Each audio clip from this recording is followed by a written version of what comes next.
శ్రావణ మాసం విశిష్టత కుటుంబ సమైక్యతకు, మహిళల సౌభాగ్యానికి, సహోదరుల అనుబంధానికి, భక్తి శ్రద్ధలకు నూతన శక్తిని అందించేదే శ్రావణ మాసం. జూలై 25 నుంచే శ్రావణ మాసం ప్రారంభం కానున్న నేపథ్యంలో ఈ నెల విశిష్టత గురించి ఈ వీడియోలో తెలుసుకుందాం. ధర్మమే జీవన మార్గమై కొనసాగుతోంది మన సనాతన సంప్రదాయం. అది కూడా కాలం, ఋతువుల ఆధారంగానే తరతరాలుగా కొనసాగుతూ వస్తోంది. ఈ కాల ప్రవాహంలో మాసాల పరంగా శ్రావణ మాసం పండుగలకు, శుభకార్యాలకు ఆహ్వానం పలికే మాసం. వర్షపు జలాలతో భూమి తేజోవంతమై పాడి పంటలకు శుభారంభాన్నిస్తే మన ఇంటి ముంగిళ్లు శుభకార్యాలు, పండుగలతో ప్రకాశిస్తుంది శ్రావణ మాసంతో.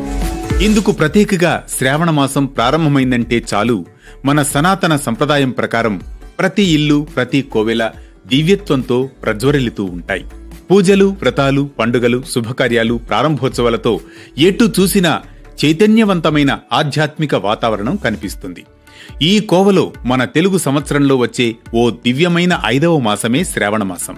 శ్రావణ మాసం విశిష్టత గురించి స్కాంద పురాణంలో కూడా వివరించబడి ఉంది. పౌర్ణమి రోజున శ్రవణ నక్షత్రం అంటే చంద్రుడు శ్రవణం నక్షత్రంతో కలిసిన రోజు కనుక ఈ నెలను శ్రావణ మాసం అని పిలుస్తారు. ప్రస్తుతం వాడుకలో ఉన్న గ్రెగోరియన్ క్యాలెండర్ ప్రకారం శ్రావణ మాసం జూలై, ఆగస్టు నెలల్లో వస్తుంది. ఇది వర్ష ఋతువు.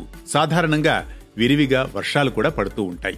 శ్రావణ శుక్రవారాల్లో అంటే ఈ నెలలో వచ్చే ప్రతి శుక్రవారాన్ని శ్రావణ శుక్రవారంగా భావిస్తూ మన ఆంధ్రప్రదేశ్, తెలంగాణల్లో స్త్రీలందరూ తమ ఇంటి సౌభాగ్యాన్ని కోరుకుంటూ ఎంతో భక్తి ప్రపత్తులతో వ్రతాలు చేసుకుంటారు. ముఖ్యంగా శుక్లపక్షంలో పౌర్ణమికి ముందు వచ్చే శుక్రవారాన్ని వరలక్ష్మి వ్రతంగా జరుపుకోవడం ఒక ముఖ్యమైన ఆచారం.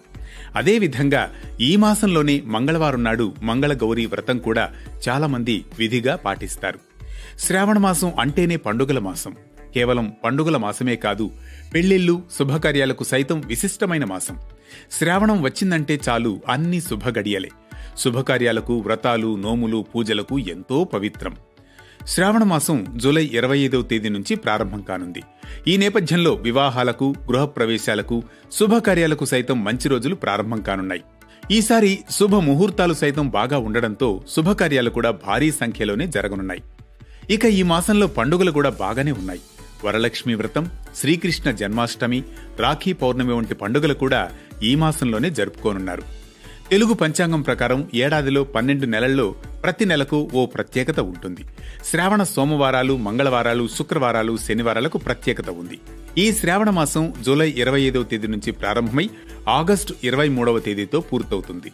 ఇది ధర్మం, భక్తి, బంధం, సౌభాగ్యం కలగలిసిన శ్రావణ మాసం.